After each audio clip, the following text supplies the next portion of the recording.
یه چیزی که تو ملاقات با زوجها میبینم اینه که خیلی از دعواهای زن و شوهرها ریشه مالی داره، ولی دعوا اصلا سر پول نیست، سر نگاه متفاوت به پوله. یکی میگه بابا زندگی کنیم، خرج کنیم، به خوش بگذرونیم، مگه چند بار زندگی میکنیم؟ اون یکی میگه نه، باید پسنداز کنیم، باید آیندهمون امن باشه. و دقیقا همین تفاوت ساده رابطه ای رو که پر از عشق بوده کم کم فرسوده میکنه. سلام، من دکتر عبدالی هستم و تو این ویدیو میخوام دقیقا توضیح بدم که چرا تفاوت نگاه مالی بین زن و شوهرها اینقدر سریع تبدیل به تنش و سوء تفاهم میشه. اینکه ریشه این اختلافات از کجا میاد، آدم‌ها چه تیپ‌های مالی دارن، چرا بعضی رفتار مالی باعث بی‌اعتمادی میشه و مهمتر از همه چجوری میتونیم این اختلافات مالی رو مدیریت کنیم که به رابطمون آسیب نزنه. اگه شما هم تو رابطتون سر پول، خرج، پسنداز یا اولویت‌های مالی بحث داشتین یا حتی فقط میخواین رابطتون رو بهتر مدیریت کنین، حتما تا آخر این ویدیو با من همراه بمونین، چون قرار نیست فقط مشکل رو بگیم، قرار راه حل‌های کاملا عملی و قابل اجرا هم یاد بگیرین. و حتی اگه تازه نامزد کردین یا پدر و مادر هستین و دخترتون یا پسرتون قرار ازدواج کنه یا کسی رو میشناسین که تازه وارد مرحله آشنایی شده، این ویدیو میتونه براشون مثل یه نقشه راه حیاتی باشه، چون شناخت تفاوت‌های مالی قبل از ازدواج جلوی خیلی از اختلاف‌های آینده رو میگیره. خیلی وقتا وقتی از اختلاف زناشویی حرف میزنیم، ذهن همه میره سمت خیانت، دخالت خانواده‌ها یا مشکلات جنسی. اما واقعیت اینه که یکی از بزرگترین و مشکل سازترین عوامل اختلاف پوله. البته نه خود پول، بلکه طرز فکری که هر کدوم از ما از کودکی درباره پول یاد گرفتیم. ما بدون اینکه متوجه باشیم مدل مالی خانوادهمون رو با خودمون میبریم داخل رابطه و همین میتونه شروع خیلی از تنش‌ها باشه. در مورد اینکه ریشه‌های اصلی اختلاف بین زوجها چه چیزایی میتونه باشه، یه ویدیو تو کانال هست که لینکش رو همین پایین گذاشتم و توش 11 علت اختلاف رو گفتم و شما میتونین تو زندگی خودتون بچرخین و ببینین کدوم یک از این عوامل تو رابطتون اشکال ایجاد کرده. یکی از اون موارد نگرش مالی و مسئله پوله که تو این ویدیو میخوایم راجبش صحبت کنیم. اولین مسئله‌ای که تو نگرش ما تو مورد پول مؤثره، تفاوت‌های تربیتی و خانوادگی و تجارب گذشته ماست. دخترها و پسرها معمولاً از دو دنیای مالی کاملاً متفاوت میان. یکی تو خونه‌ای بزرگ شده که هرچی پول می اومده سریع خرج می شده بر اساس این باور که خدا بزرگه. یکی دیگه تو خانواده‌ای رشد کرده که پسنداز و حساب و کتاب دقیق معیار مسئولیت پذیری بوده. اما اون الگوهای مالی متفاوت هنوز باهاشونه و هیچ کس تو شروع ازدواج بهشون نگفته ببین مدیریت پولت هم باید با طرف مقابل هماهنگ باشه. دیگه تو تنها نیستی که اختیار پولت رو به تنهایی داشته باشی.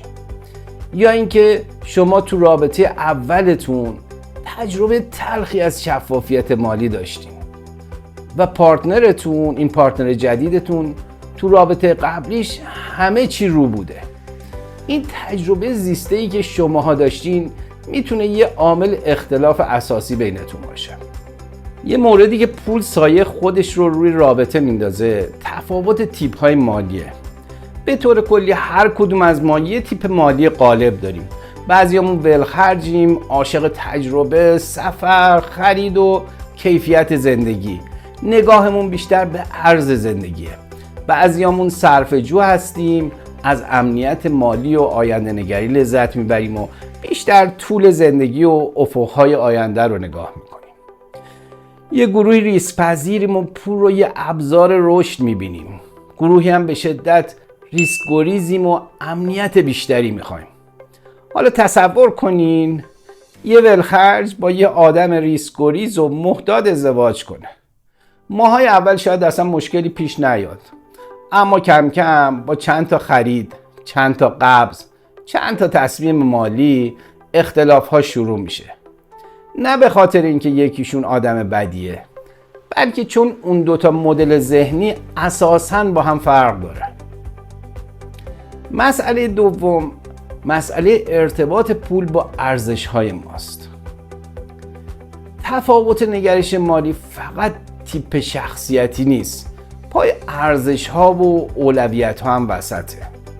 برای یکی مهمه که سفر بره، خوش بگذرونه و کیفیت زندگی روزمره بالایی داشته باشه. یعنی ارزش تو تجربه و تعداد سفر و پکیج فرهنگی زندگیشه. برای اون یکی مهمه که آینده تأمین باشه، خونه بخره یا پسنداز داشته باشه و ارزش براش آینده و یه حساب پسنداز پروپیمونه. از اون طرف بعضی آدما برای جلب توجه دیگران آراستگی، برند خریدن یا یه زندگی زرق و برقدار رو ترجیح میدن، چون احساس میکنن این چیزا بهشون اعتماد به نفس یا احترام اجتماعی میده. در مقابل بعضی اولویت‌های فرهنگی و خانوادگی براشون مهمه، مثلا خرج برای مراسم، هدیه دادن، کمک به خانواده یا شرکت در مناسبت‌ها. وقتی این اولویت‌ها شبیه هم نباشه، حتی خریدای کوچیک هم میتونه تبدیل بشه به یه دعواهای بزرگ. جمله‌ای مثل اینکه چرا اینو خریدی یا چرا پسنداز نمی‌کنی معمولاً سر عدد و رقم نیست، سر ارزش‌ها و معناهایی که هر کسی پشت اون پول می‌بینه. مسئله سوم که یکی از خطرناکترین عوامله، پنهانکاری مالیه. وقتی یکی از زوجین خریدهایی رو پنهان میکنه، حسابی جدا داره که طرف مقابل نمیدونه اصلا، وامی گرفته که اطلاع نداده یا قرضی رو بالا آورده که قایمش کرده، این مسائل مثل موریانه اعتماد رو میخورن. تو اینجور موارد طرف مقابل حس میکنه کنترل رابطه رو از دست داده. بی‌اعتمادی کم کم رابطه رو آسیب پذیر میکنه و به بحران‌های عمیق‌تر میرسونه. موضوع بعدی نبود شفافیت و گفتگو درباره پوله. این مورد چهارم خیلی مهمه. خیلی از زوجها درباره میزان درآمد، نحوه مدیریت خرج‌ها با هم حرف نمیزنن، چون فکر میکنن صحبت درباره پول شأنو میاره پایین یا نشونه بی‌اعتمادیه. در حالی که یکی از نشونه‌های یک رابطه سالم شفافیت مالیه. وقتی گفتگو وجود نداشته باشه، هر کسی از تو ذهن خودش قضاوت میکنه و همین سوء تفاهم‌ها به مرور خشم ایجاد میکنه و تبدیل به دعواهای بزرگ میشه. عامل پنجم، اختلاف تو درآمده. اختلاف درآمد هم خودش یه منبع جدی تنشه. وقتی یکی بیشتر در میاره، ممکنه احساس کنه باید تصمیم گیرنده اصلی باشه. کسی که کمتر در میاره ممکنه احساس وابستگی یا کوچک شدن بکنه. این احساس نابرابری کم کم شکل رابطه رو عوض میکنه، حتی اگه هیچ کدوم نیت بدی نداشته باشن. مسئله ششم، استرس مالی یا فشار اقتصادی که این روزا خیلی داریم. فشار اقتصادی باعث میشه کوچکترین اختلاف ها بزرگ بشن. خیلی از دعوایی که ظاهرا ربطی به پول نداره، پشتش یه فشار مالیه. این فشار مالی آدما رو فرسوده میکنه. وقتی ذهن خسته است، وقتی نگرانی هست، رابطه هم آسیب پذیرتر میشه. در نهایت باید بگیم تفاوت نگاه مالی خیلی طبیعی و بین همه هست و مخصوص شما نیست. و اگه شما نمیبینین، علتش اینی که پول تو خصوصی ترین لایه های رابطه آدم هست و معمولا کسی راجع بهش حرف نمیزنه. اما مشکل زمانی شروع میشه که زوجها بین خودشون هم درباره‌اش حرف نمیزنن یا پنهانکاری و عدم شفافیت وارد رابطه میشه. ولی اگه رابطه رو یه تیم ببینیم، پول از یه تهدید تبدیل میشه به یه ابزار رشد. خب تا اینجا مشکلاتی رو که پول و مسائل مالی میتونه وارد رابطه کنه با هم مرور کردیم که 6 تا بودن. از تفاوت نگرش و تربیت گرفته تا تیپ شخصیتی، ارزش‌ها، عدم شفافیت، اختلاف درآمد و حتی فشارهای مالی. حالا سوال اصلی اینه اگه یکی از این مشکلات همین الان تو رابطه شما باشه، دقیقاً باید چیکار کنین؟ تو ادامه این بحث و بخش دوم این ویدیو میخوایم وارد راهکارهای این مسئله بشیم.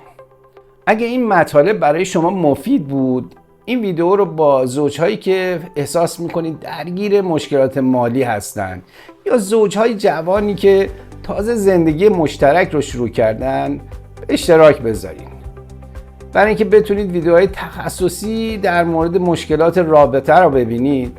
تو کانال ما عضو بشید. مرسی از اینکه با ما همراه بودین. تا ویدیو بعدی موفق باشید.